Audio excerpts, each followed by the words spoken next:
Olá pessoal, um excelente início de semana para todos nós. Sabe que dia é hoje? Sabe não? 9 de outubro.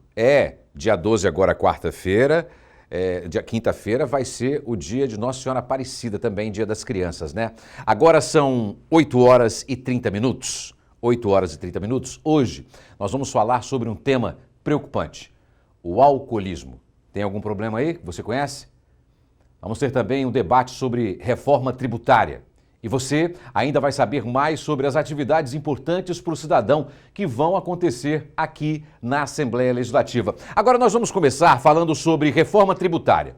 A proposta de emenda constitucional, a PEC 45 de 2019, já foi aprovada na Câmara dos Deputados e agora tramita no Senado Federal. O texto deve mudar muito o sistema tributário no Brasil. Mas será que a população está acompanhando o assunto que vai mexer tanto com a vida dos brasileiros? Também. Quando a matéria foi aprovada na Câmara, o jornal Panorama, que nós temos aqui na Assembleia, foi às ruas ouvir os capixabas para ver se eles estavam ligados nessa reforma tributária. Vamos rever estas entrevistas. Solta aí!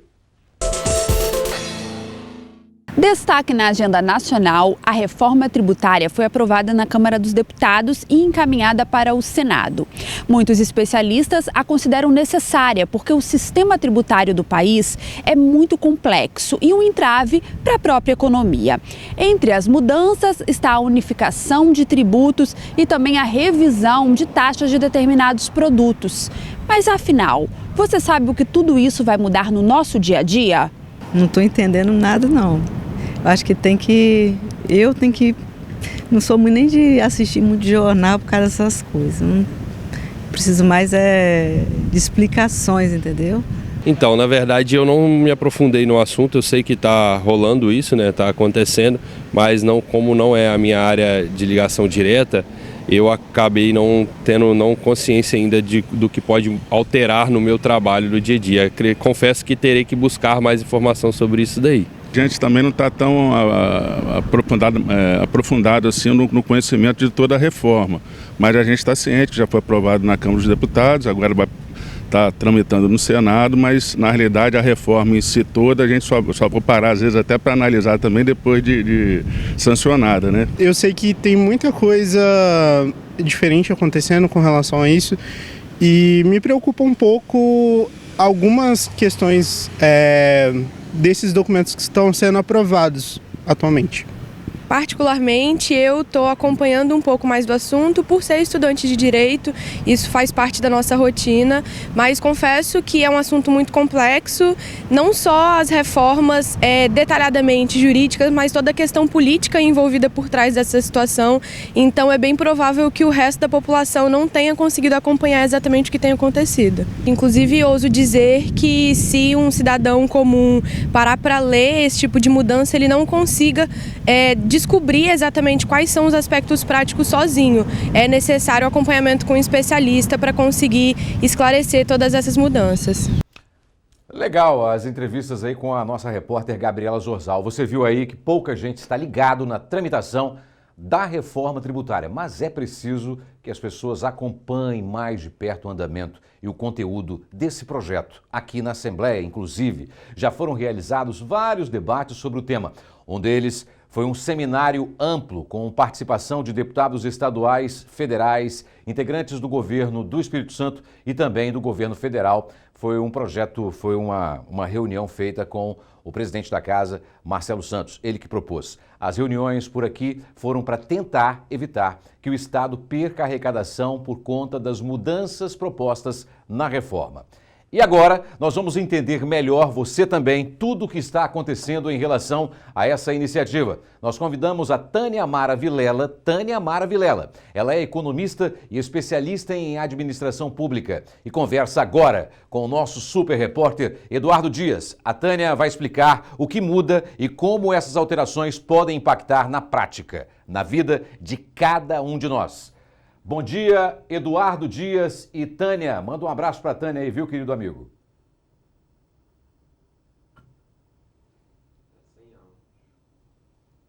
Nós estamos sem áudio? Estamos sem áudio? Então não se preocupa não, porque a Tânia e o Eduardo Dias vão falar com vocês e vai explicar um pouco mais sobre a reforma tributária. Isso mexe com o cotidiano e o dia a dia de todos nós. Já foi aprovado na Câmara e olha, a Assembleia Legislativa fez um debate maravilhoso com o presidente da Casa, o Marcelo Santos, propôs essa reunião e trouxe pessoas especialistas do Brasil inteiro, do Espírito Santo também, inclusive o relator na Câmara na época. Alguém lembra aí? Foi o relator, quem fez o relato? Daqui a pouco eu falo quem foi o relator da reforma tributária na época. Mas vamos agora com o Eduardo Dias e também a Tânia. Eduardo, agora você vai falar, né? Ei, Torino, bom dia para você, bom dia para todo mundo que acompanha o nosso jornal, boa semana, boa segunda-feira para todo mundo. Aqui ao meu lado, Tânia Amara Vilela, como você disse, economista, vai falar com a gente sobre essa reforma tributária que já passou pela Câmara dos Deputados, desde agosto está sob tramitação no Senado. Tânia, para começar, né, a gente viu a reportagem ali falando da população em geral, poucas pessoas acompanhando essa tramitação. A gente estava conversando um pouco antes de entrar no ar, você falou que isso é comum, é um assunto muito complexo, que é um assunto difícil, que a população em geral às vezes fica um pouco mais afastada. Faz sua avaliação como especialista dessa situação, né, da população em geral, nesse momento de tramitação, ficar um pouco mais afastada realmente. É uma reforma bem complexa mesmo, muito ampla, né? Ela abarca todo o setor de impostos sobre consumo, né? Então, é muito difícil mesmo para as pessoas no dia a dia acompanhar esse assunto, que inclusive até para economistas já é um assunto complicado, né? Você estava me dizendo que é uma reforma muito profunda, que mexe com anos e anos e anos da questão tributária no país. Fala um pouco mais sobre essa complexidade. Sim, a base da reforma é unir a tributação de mercadorias e serviços, né? E eliminar alguns tributos a nível federal, né? Então, a União vai deixar de cobrar o PIS, a COFINS e o IPI e vai participar, junto com estados e municípios, de um tributo, né, que é sobre bens e mercadorias. Da União vai se chamar Contribuição sobre Bens e Serviços. E para os estados e municípios é o Imposto sobre Bens e Serviços. É a mesma coisa com dois nomes diferentes, tá? E falando de consumo, que é o que mais impacta para as pessoas, para a população em geral, as pessoas ficam preocupadas. Quais os impactos que tende a vir com a reforma?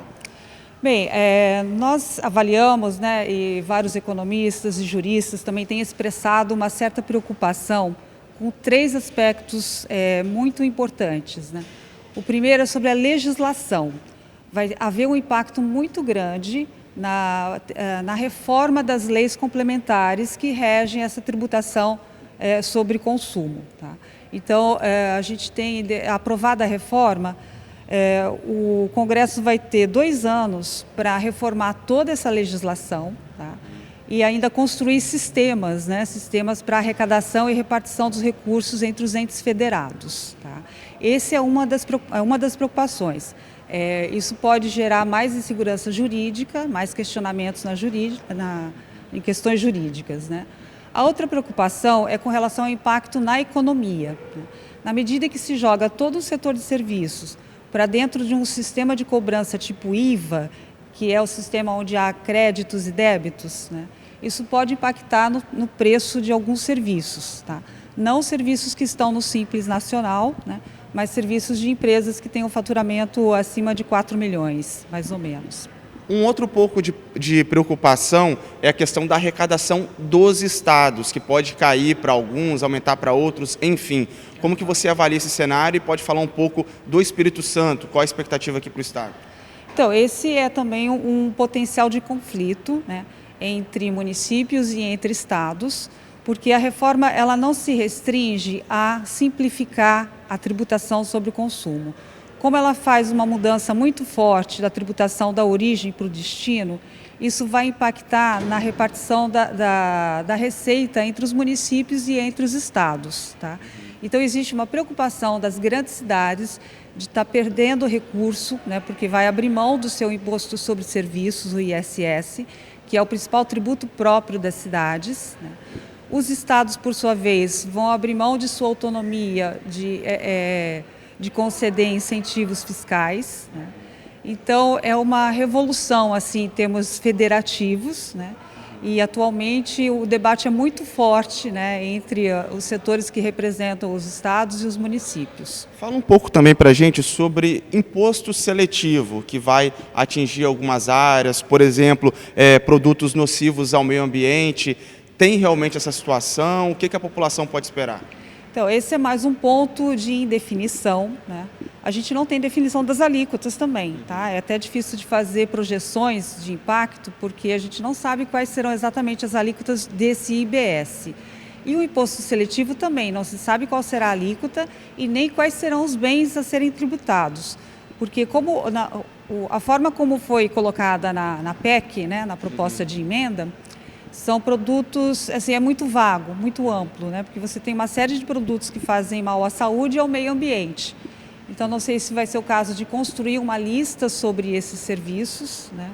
Mas isso também vai gerar insegurança jurídica, porque quem for ou não for tributado por essa lista pode entrar na justiça para requerer, né, que não seja tributado, porque o outro produto similar não foi tributado.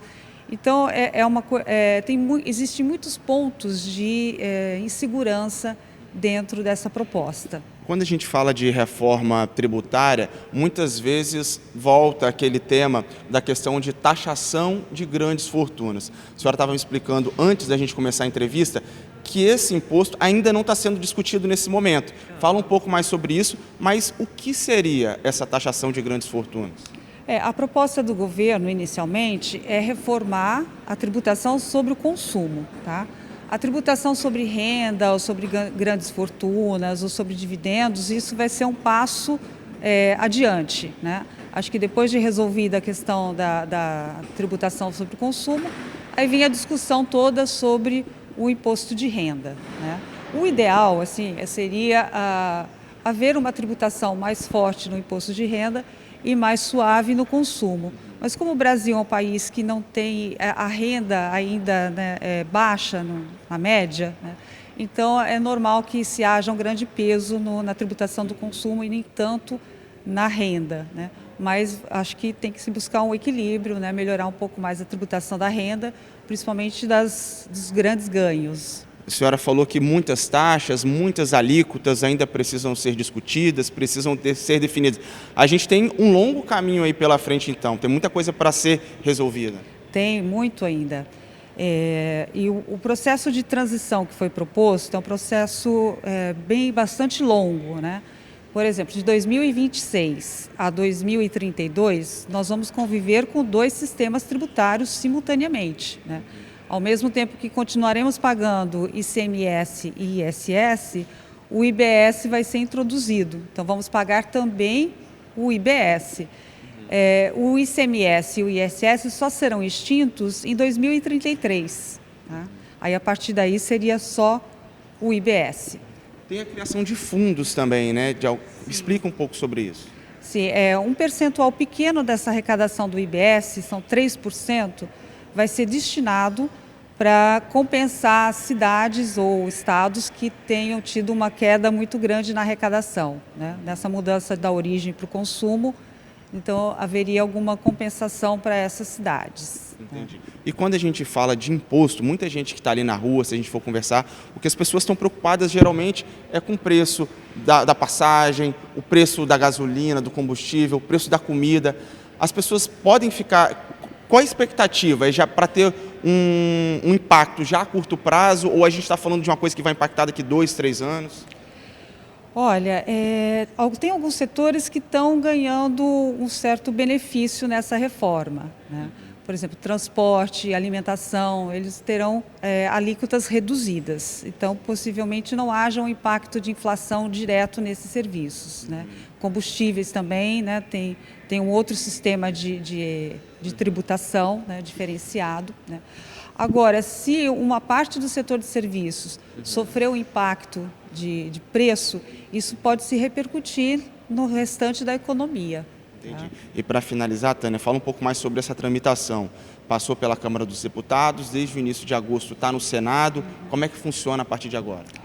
Olha, as notícias que eu tenho é que o Senado inicialmente tinha que ter votado até o final de setembro, mas já era previsível que seria um prazo muito curto. O Senado continua avaliando a proposta agora em outubro. Vamos ver se eles conseguem finalizar final de outubro ou em novembro, né? Mas é uma reforma muito ampla e ela tem recebido muitas emendas, né? Já são mais de 300, já está próximo de 400 sugestões de emenda, né? Porque como ela atinge uma parte muito grande, né, da economia, todos os setores estão se movimentando para diminuir o impacto dessa reforma sobre o seu próprio setor. Tânia, para finalizar agora, você é especialista em administração pública também, o que a população quer, acima de tudo, é que esse imposto que foi arrecadado seja revertido em política pública, né? Isso que a população pede, né? Sim, isso é o objetivo, né? O governo arrecada para poder realizar as políticas públicas. O ideal é que uma reforma tributária também seja acompanhada de uma reforma administrativa, né? Repensar o setor público, aumentar a eficiência do gasto. Eu acho que essa questão da eficiência do gasto tem que estar sempre na mira, né? E reforma tributária também é uma coisa que vai acontecendo permanentemente, né? Na nossa opinião, não seria necessário uma reforma tão disruptiva, tão forte, que traz algumas inseguranças, né? Mas uma reforma feita ao longo do tempo e focada onde exatamente está o problema, né? Na nossa opinião, o ICMS é o tributo que gera a maior parte dos problemas tributários, né? De contenciosos judiciais, cumulatividade que não funciona, aquela devolução dos créditos, né? Então, na nossa opinião, se o ICMS fosse bem aperfeiçoado, né, seria um grande passo. O ISS dos municípios já está caminhando para um aperfeiçoamento muito grande, né? Já foi criada a nota fiscal eletrônica nacional, então qualquer contribuinte vai poder pagar o ISS num único sistema para qualquer município do Brasil. Muito obrigado. Tá bom, então, Tânia, muito obrigado por falar com a gente ao vivo aqui no nosso Jornal da Cidade. Torino, devolvo para você no estúdio. Muito obrigado, Eduardo Dias. Tânia Amara Vilela é especialista em administração pública e também economista. Olha, essa PEC 45 é de suma importância, você tem que prestar muita atenção. Eu falei antes da entrevista, olha, o relator, sobre a relatoria, o relator na Câmara dos Deputados é o Agnaldo Ribeiro, do PP da Paraíba. No Senado é o senador Eduardo Braga, do MDB de Minas Gerais. Reforma tributária, um assunto muito sério, tá? Antes da gente ir para o intervalo, rapidinho, antes eu quero passar para você aqui o número do nosso WhatsApp. Anote aí. Cadê? 998105389. 998105389. É isso aí, anotou? Liga para cá, passa a sugestão que nós estamos todo ouvidos para você, tá bom? Voltamos já. Bom dia.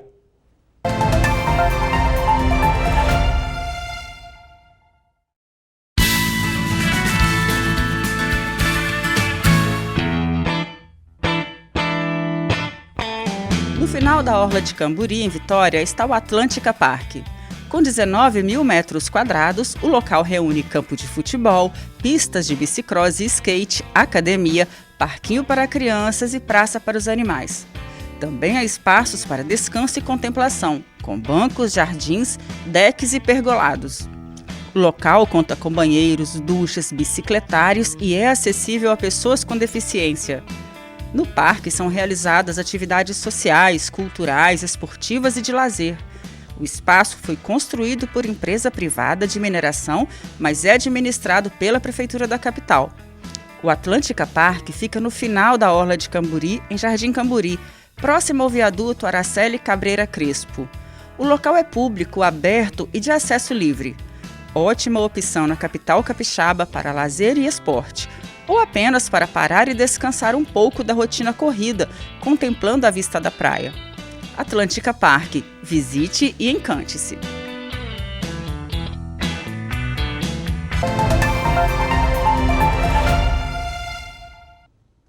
Olá pessoal, 8 horas e 49 minutos, vai pular para 50 porque faltam 9 segundos. Olha, uma informação para você que está devendo até R$20 mil. Prestem atenção, tá? Hoje começa o Desenrola, Programa Desenrola, criado para a renegociação de dívidas dos brasileiros, de nós, brasileiros. A fase que tem início nesta segunda-feira é para o público com renda mensal de até 2 salários mínimos, o que dá pouco mais aí de R$ 2.600, né? Também atinge inadimplentes que estejam inscritos no Cadastro Único para programas sociais do governo federal, o chamado CadÚnico. Para renegociar suas dívidas, as pessoas terão que acompanhar o processo pela plataforma Desenrola Brasil no site do governo federal. Anote aí o endereço. Anote www.gov, famoso gov.br, tá bom? E o assunto agora é bem sério. Vamos falar sobre o alcoolismo. Tem algum problema desse em casa aí? Conhece algum amigo? Isso é uma doença que atinge muitos brasileiros, tá? Dados do Ministério da Saúde apontam que mais de 18% da população bebe de forma abusiva. Apesar de ser difícil, tem saída para esse problema. Uma delas é buscar grupos de apoio como o AA, o Alcoólicos Anônimos. Você já deve ter ouvido falar. O grupo completa 76 anos de existência, de vida no Brasil, salvando a vida de muitos dependentes do álcool. Vamos ver uma reportagem super bacana que a Titina Cardoso, grande Titina, preparou especialmente para você. Vamos lá, solta aí. Beber para relaxar após uma semana intensa de trabalho ou para comemorar uma conquista com os amigos, para celebrar uma data especial com a família ou até mesmo afogar as mágoas quando as coisas não saem como o esperado. O hábito de beber faz parte do dia a dia de muita gente e é visto pela sociedade com normalidade. Mas nem todo mundo consegue ter uma relação saudável com a bebida. E o álcool acaba trazendo enormes prejuízos para a pessoa e para quem convive com ela. Há 76 anos, o AA, Alcoólicos Anônimos, atua no Brasil, auxiliando pessoas que são dependentes do álcool. Um dos integrantes conta um pouco sobre quando entrou no grupo e a forma como foi acolhido. A forma de funcionamento do grupo ajuda muito aquele que está chegando. Porque quando eu entrei na sala, né, começou a reunião, a primeira coisa que falaram lá foi assim, ó, aqui ninguém precisa prometer que nunca mais vai beber. O nosso programa é de 24 em 24 horas. Então, evite o primeiro gole hoje e volte amanhã. Então, quando eu ouvi essa frase, que não precisava prometer que nunca mais ia beber, para mim já foi um alívio e tanto, né? Eu falei, 24 horas é muito mais fácil. Um dos diferenciais de participar de um grupo é a identificação. Quando eles começavam a falar da vida deles quando eles estavam bebendo, parecia que eles estavam falando da minha vida. Porque todos os problemas que eles já haviam vivenciado, eu estava vivenciando naquele momento. E ali, ouvindo isso, ali eu pude compreender que eu não era um safado, um sem vergonha, que eu não parava de beber, não era porque eu não tinha vergonha na cara, era simplesmente porque era uma doença, né? Que eu não sabia que era uma doença, e a doença é mais forte do que eu. E eu tinha que admitir a minha impotência perante aquela doença. O alcoolismo é realmente classificado como doença pela Organização Mundial da Saúde. No Brasil, segundo dados do Ministério da Saúde, o padrão de consumo de 18,4% da população brasileira é de bebedor abusivo. Entre os homens, esse percentual é de 25,6%. E além das consequências para a saúde, como a maior probabilidade de desenvolver alguns tipos de câncer, doenças cardiovasculares, cirrose hepática, entre outros problemas, o alcoolismo traz impacto para toda a família. Por isso, o Alcoólicos Anônimos também tem o Al-Anon, que é o grupo dedicado aos familiares e amigos. O familiar, diante do grande número de problemas que o alcoólico arruma, e geralmente o familiar que tenta resolver, né? Chega um ponto que o familiar está tão doente que ele se sente impotente para ajudar. E muitas vezes as tentativas que ele faz para ajudar acaba atrapalhando mais do que ajudando. né? Que, por exemplo, o alcoólico, ele chegou em casa muito bêbado, muito ruim, no outro dia ele pede o familiar para ligar para o serviço dele e inventar uma desculpa. Aí o familiar vai lá, né, e liga, arruma a desculpa, né? Às vezes o sujeito já perdeu o emprego, não tem dinheiro, pede o dinheiro familiar, a família dá o dinheiro para ele ir beber. O cara chega, às vezes, em casa muito ruim, vomita lá o quarto todo, vomita a cama. Tem familiar que vai lá e limpa tudinho. Quando o alcoólico acorda no outro dia, já está tudo lá limpinho, cheiroso, né? Então, o familiar acaba assumindo a consequência do uso, né? E lá nesse grupo de familiares, ele vai receber essas orientações. Qual a melhor forma de ele lidar com o alcoólico, né? Sem abrir mão da vida dele. Caramba, olha, é um assunto muito sério e muito delicado. Eu já tive esse problema em casa. Se você nunca teve, deve conhecer alguém que o tenha, mas é um momento de muita tristeza quando a pessoa começa a beber. Como o entrevistado falou ali, aquele que chega em casa, pede depois para o familiar ligar para dizer no serviço, dá um migué, né, dá uma desculpa que ele não pôde trabalhar, vomitou o quarto todo, né, chega às vezes caído. Né? E aquele que fica muito bravo, quer brigar, quer bater, álcool é um problema. Então a única coisa que você pode beber em abundância é água. Isso é muito bom. Olha, se você está precisando de ajuda, busque essa irmandade que faz um belo trabalho tão sério e importante. Você pode localizar um grupo de apoio mais próximo no endereço. Anote aqui, ó, www.aa.org.br www.aa.org.br. Agora vamos falar de qualificação profissional, é o nosso tema. O Serviço Nacional de Aprendizagem Industrial, o SENAI, aqui do Espírito Santo, está com vagas abertas para quem quiser aprender alguma profissão sem pagar pelo curso, o que é bom, né? Ao todo, serão mais de 5.000 vagas para qualificação até o final de 2023. Há 50 opções, entre aulas presenciais e também à distância. A carga horária dos cursos varia de 30 até 240 horas. E as vagas são destinadas às pessoas de baixa renda. Alguns cursos, né, já estão com inscrições abertas, mas ainda serão ofertadas mais vagas, disponíveis em outras modalidades. As matrículas podem ser feitas de forma presencial na unidade do SENAI ou por meio de um pré-cadastro online. É no endereço eletrônico, está aqui também na telinha. É a Bruna que está lá no gerador, no GC. Bruna? Pedalada hoje fez bem, hein? Não é a Bruna, não? É a Bruna, sorridente, deve estar rindo agora. lojas.senai.es.com.br, na região metropolitana. As chances são para estudar nas unidades do SENAI em Vitória, Vila Velha, Serra. No interior, tem opções em Aracruz, Cachoeiro de Itapemirim, Colatina, tem também Linhares, tem São Mateus também.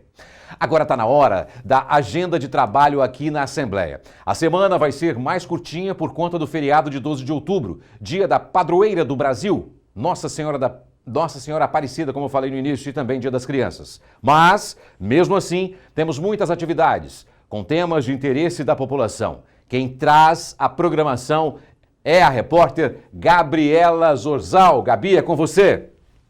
A nossa semana está um pouquinho mais curta por conta do feriado, dia 12 de outubro, que é o dia de Nossa Senhora Aparecida, padroeira do país. Mas até lá, muita coisa vai acontecer aqui na Assembleia Legislativa. Então eu vou começar falando justamente dos eventos desta segunda-feira. Às 10 horas nós temos reunião da Comissão de Ciência e Tecnologia. Essa semana nós também estamos na expectativa da tramitação do cronograma de trabalho da Comissão Comissão de Finanças sobre o orçamento de 2024, que é um projeto de lei já encaminhado pelo Executivo aqui para casa. Sobre esse tema, a Comissão de Finanças marcou uma coletiva de imprensa às 2h da tarde para tratar justamente, do cronograma, dos detalhes da tramitação deste projeto. E às 3 da tarde nós temos a sessão ordinária. Na terça-feira, a agenda começa com reunião da Comissão de Saúde, está marcada para as 9h da manhã. Às 10 vamos ter uma audiência pública da Comissão de Agricultura para debater as ações do Programa Nacional de Alimentação Escolar, que é um programa que já existe e prioriza a compra de alimentos da agricultura familiar para as refeições das escolas públicas. 1h30 tem reunião da Comissão de Proteção à Criança e ao Adolescente, que vai trazer aqui para a Assembleia Legislativa uma pauta que está, na verdade, aí na agenda nacional, que é a descriminalização do aborto. 1h30 também reunião da Comissão de Justiça. E na terça-feira, 3 da tarde, temos sessão ordinária. Na quarta-feira, a agenda já começa com a sessão ordinária, quarta-feira, às 9h da manhã. E às 2 da tarde, nós vamos ter 3 eventos acontecendo aqui na Assembleia Legislativa. O Conexões Sustentáveis, que é um projeto da Escola do Legislativo. O tema é saúde e bem-estar. E 2h tem reunião da Comissão de Meio Ambiente e da Frente Parlamentar em Defesa do Pagamento dos Precatórios. Eu volto com vocês aí no estúdio. Obrigado, Gabriela Zorzal, pelas informações. Viu aí, né? Tem muita discussão importante, então venha para a Assembleia Legislativa. Participe dos debates na casa. Afinal, o Parlamento Capixaba é a representação do povo e você tem parte sobre os representantes. Sua presença aqui é fundamental, sim. Para acompanhar mais detalhes sobre os trabalhos legislativos, fique ligado no site da casa. O endereço, a Bruna colocou aqui, www.al.es.gov.br. Acompanhe também as nossas redes sociais. Anote aí o nosso Instagram, é o @AssembleiaES. @AssembleiaES.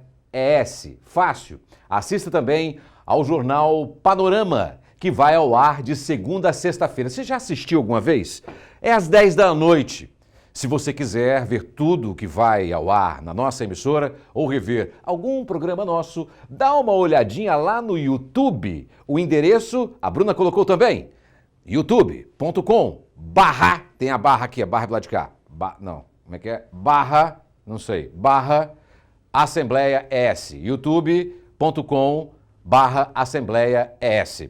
Agora são que horas aí, Bruna? Solta pra mim. 9h02, né? 9h02. Vamos dar uma conferida, um confere no trânsito e no tempo dessa segunda-feira. Disseram que semana passada é chover, né? Mas previsão do tempo. Não aconteceu aqui, mas aconteceu no sul do país e existe ainda a possibilidade. Então fique sempre atento, tá? Vamos ver como é que tá o trânsito. Já tá na tela aqui? É o Lisandro Dedão? Cadê o Lisandro? Cadê você? Dá um tinino aí, um joia aí pra câmera, pra ver se você tá bem. Eu acho que ele botou... Ah, tá, beleza. Isso aí, paz e amor, irmão. Ó, a terceira ponte tá ali, ó. O fluxo de carro tá tranquilo, né? A ciclovia... ali um ciclista ali descendo, olha ali. Rapaz, olha que bacana. Que joia. Olha, tem muita gente que faz esse trajeto, tá? Vitória, Vila Velha, Vitória. Quando eu fico falando da Bruna aqui, a Bruna é uma delas. A Bruna é a menina do GC que fica lá no Mestre, não é? Não é isso? E a Bruna lá, tem a Raquel também. A Raquel fica conversando comigo. É a voz da nossa Santa Raquel, que fala para mim, que passa tudo para mim. Maravilha. Ah, já passamos alguns minutinhos do jornal? Então tá. Olha, gente, o tempo tá bacana ainda, mas a previsão aí, ó, tá meio nublado, meio macambujo, meio borocochô, meio não sei se vou, fico. O trânsito aqui também na Avenida Américo Boaz está fluindo com tranquilidade. Que Deus abençoe a vida de cada um de nós, cada um de vocês, da sua família, de todos. Hora da gente terminar o nosso jornal na cidade de hoje, segunda-feira, dia 9 de outubro, mas amanhã, 8h30 da manhã, eu espero você com a programação da TV Alice, sempre perto de você. Uma ótima segunda-feira, às 9h04 minutos e 40 segundos, eu encerro por aqui. Tchau, queridos amigos. Deus abençoe.